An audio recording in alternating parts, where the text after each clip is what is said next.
Hello and welcome to episode 39 of Battlefield 4 News. So we've got about a week's worth of news to cover because I've been sorting out the changes with the channel and the partnership and all that kind of stuff. So let's have a look at what's been going on. The latest patch has thrown up a load of new errors and some good old favourites. So in this clip, as you can see, I appear to have lost all my weapons. I've lost all the weapon unlocks, all the attachments, everything. If this happens to you, do not deploy.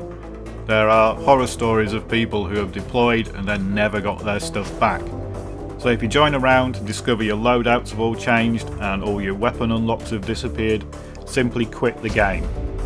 And then when you go back in next time, they should all have reappeared in your loadouts. So the Team Deathmatch sound bug is back, except this time only worse. You don't get sound at the beginning of rounds, you don't get sound for your first round, and if you're playing on a server that's got a high ticket count, when the normal ticket count runs out, you will lose sound then, except for the fact you'll get the game ending sounds over and over again. Despite being fixed 3 or 4 times, the repeating sound loop crash is back. Now this happened to me in a fairly standard round. I was just trying to capture this point and then I realised that the sound is just repeating and has got stuck. And then after a few seconds of that, it just crashes. Nice fix, DICE. The kill cam, which was supposedly fixed, is now worse than ever, and I could throw up hundreds of examples of this, but I thought this one was quite funny and interesting. So what appears to be happening is that if you get shot at or damaged by 2 different sources and then killed, it's not showing the right person as killing you. So the tank hits me, then I get sniped, and the result is that the tank killed me with a sniper rifle. So just ignore the kill cam, don't trust anything it tells you at the moment. We have more news on the Naval Strike DLC with a couple of leaked images, and we now have all the assignment details. And it seems like DICE and EA have decided that throwing DLC at us is a way of stopping us looking at the problems with the game, but we'll get into that later. So here we can see an overhead shot of the new map Lost Islands, and it seems like we've got 2 large islands and some smaller clusters. Now we know from the blurb they gave out originally that Lost Islands is the map with the fishing villages and also the downed airliner. So we can be pretty sure that this image of the hovercraft with the plane in the background is actually from Lost Islands, and that airliner is part of the Levolution. You can blow parts of it open and fight inside it. The overhead views don't really tell us much about the maps. You can see details of the mountains and forests, but that's about it. So the next map is Naval Strike, and as you can see we've got a similar cluster of islands, and a lot of people are saying that the map is only going to be this cluster here, and that the rest of the map is simply background. But the description of Naval Strike is that it's the largest open water map that we have. So I'm thinking that these islands here must also be part of the map, because they do seem to be in significantly more detail than the rest of the land.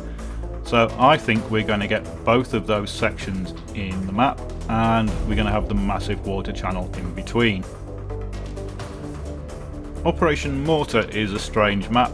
Now the description for this just says take in the breathtaking vistas, and this is leading people to believe that you can't roam over all of this map, you can just look at it. What we're actually likely to be playing on is this section here, because the overhead views are confusing because they show all the background terrain. So the stuff you can only see in the distance is also included on the overhead maps. The last of the maps is Wavebreaker, and this is the map with the submarine pens. So there are water gates that let you get into submarine pens under the islands, and you can raise and lower these gates to stop boats from getting in, and this is apparently the most infantry based map of the 4.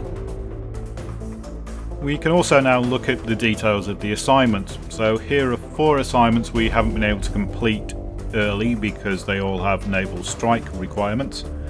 And the first of them is Giant Slayer, which you need to win 20 rounds of Carrier Assault, and that will get you the Giant Slayer dog tag. We have Scourge of the Sea, which we saw in the AA Mine video, and that will get you the Scourge of the Sea dog tag. You need to play 10 hours of Naval Strike and get the AA Mine kill. We have Titans of Steel, in which you need to destroy an objective in Carrier Assault, and that means storming the carrier. So you actually have to be on the carrier and take the objective. And finally we have Always Deadly, which is the last of the weapon unlocks. For this you need 3 sniper rifle ribbons, and you need to get 5 C4 kills on Naval Strike maps, and that will unlock the SR338 semi-automatic sniper rifle. The last assignment is Phantom Trainee, and this seems to follow on from the Phantom Prospect assignment, because this also has a question mark for what you need to complete in the assignment. And if we look at the link to the Phantom Prospect assignment, which is at the bottom of the leaderboards page, you can see that it's asking for a passcode again. So it looks like we'll have to find the passcode in the Naval Strike maps and then enter it in here. Now it would seem fairly obvious that Phantom Prospect is going to be one of the requirements for completing Phantom Trainee. So one of the things I'm going to be doing this week is trying to complete the Phantom Prospect assignment, because I don't have enough tank kills for it. Now a lot of people are still saying that Naval Strike is going to be out tomorrow, which is the 18th. I would have thought we would have had another patch before Naval Strike was released, and I would have thought that EA and DICE would have at least said it was coming out if it was only a day away. The original information from EA and DICE was that it was coming out at the end of the month, and so at the moment it's up in the air, but I don't think it will be out tomorrow, but I could well be wrong. DICE have finally fully released the Veteran Battle Packs, so if you think you qualify for a Veteran Battle Pack, as in you've bought Battlefield 3 or Medal of Honor or any of those titles in the past, then you should now have it. First item in the battle pack is a ×3 scope for the 44 Magnum. We also have the Splinter camo, the franchise veteran dog tag, the Ace 90 combat knife from Battlefield 3, and finally a 100% XP booster. So if you think you should have one and haven't got the veteran battle pack, then it's worth contacting support, because this has been plagued with problems. We've had some interesting statements recently from EA regarding Battlefield's launch and problems, and rather than go into them individually, what I'm going to do is a separate video that just talks about EA and its attitude to games and Battlefield 4 in particular. So that will be coming up sometime this week. And finally, something which isn't really Battlefield 4 news, but I found really interesting.